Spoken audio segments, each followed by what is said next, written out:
All right, welcome to our explainer. Today, we're going to put on our detective hats and try to solve a really common dental mystery. Why is it that fillings, which seem so tough and solid, eventually fail? So let's start with a crucial piece of evidence. Check this out. Studies show that the average lifespan of a composite dental filling is just about 6 to 7 years. And you know what's really wild? That number has barely budged in the last 35 years. And that really brings us to the heart of our case, right? A filling isn't like a tire on your car that just wears out from use. It's a way more complex dance between materials and biology. So what on earth is causing a perfectly good filling to just give up over time? Okay, so any good detective will tell you the first step is to secure the scene. In our investigation, the scene of the failure is microscopic, but trust me, it holds all the clues we need. This critical area is called the interface. It's that tiny junction where the man-made filling gets bonded to your natural tooth. Now, making this bond happen is a serious marvel of science, but it's also exactly where our whole problem starts. In this quote, it just nails it. You can have the absolute strongest filling material and a super healthy tooth, but that little seam between them, that's always going to be the weakest link. It's pretty much ground zero for every single failure. So, now that we've found our crime scene, let's go ahead and line up the prime suspects. I'm talking about the forces that are working 24/7, trying to break that bond and cause the whole thing to fail. So we've got the culprits you'd probably expect. The mechanical stress from all that chewing and grinding. And then there's the thermal stress from, say, a hot coffee followed by ice water. But the real number one villain, the one that's been working against the filling from the second it's put in, is a lot sneakier. Okay, this is the absolute key. As that composite filling material hardens, or cures, it actually shrinks. It physically gets smaller. This process is called polymerization shrinkage, and it creates this constant internal tug-of-war that tries to pull the filling away from the tooth from day one. Get this, the way the dentist hardens the filling totally changes the game. See, the older, chemical-cured stuff set really slowly, which allowed the material to kind of flow and relax, relieving some of that stress. But the modern, light-cured fillings, they harden in seconds, and that means all that destructive tension gets locked in at the bond almost instantly.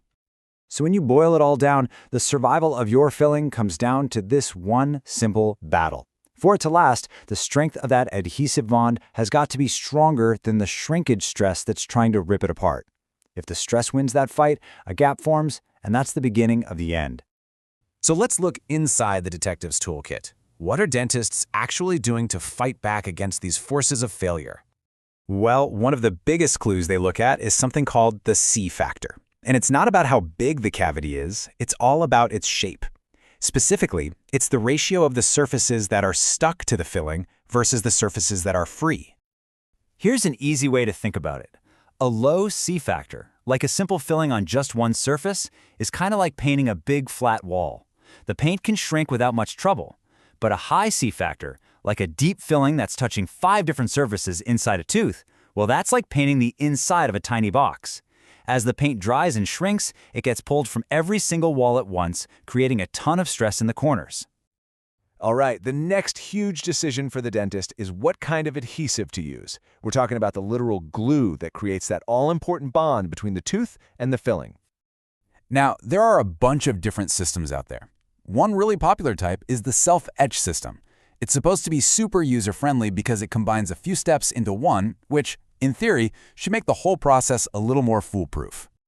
But here's the plot twist. As this expert points out, that so-called simplicity can be a trap. Because all those chemicals are already pre-mixed, the dentist actually gives up some control. And that means they have to be even more precise with how they apply it to get a really strong, long-lasting bond. So, we've examined the scene, we've lined up the suspects, and we've looked at the countermeasures. So what's the final verdict? What is it that truly makes a filling last? A really big debate in the dental world is all about technique. Is it better to fill a cavity in tiny little layers, curing each one as you go? That's the incremental technique. Or is it okay to just put all the material in at once, which is called the bulk fill technique?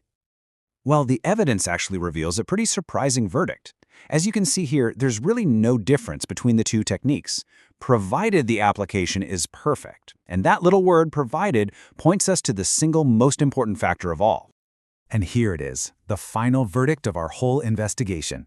It's not about the material, it's not about the brand, it's not even about one specific technique. The single most crucial factor is the dentist's skill and precision. A really meticulous dentist can get an amazing result with almost any modern system, but, sloppy technique is just a recipe for failure no matter how fancy the material is. So that brings us to the end of our case. After digging through all the evidence, the key things that make a fill-in durable are actually a lot clearer than you might think. See, the life of a dental filling isn't an accident. It's this delicate balancing act. It's about managing that built-in shrinkage stress, understanding the physics of the cavity's shape, picking the right chemistry for the glue, and then, and this is the big one, executing the whole procedure with a massive amount of technical skill. And that's where our investigation concludes. The culprit, it turns out, isn't just one thing. It's a whole complex web of forces. And the hero of the story? It's the skilled dentist who knows how to navigate it all. So it kind of leaves us with one final thought, right?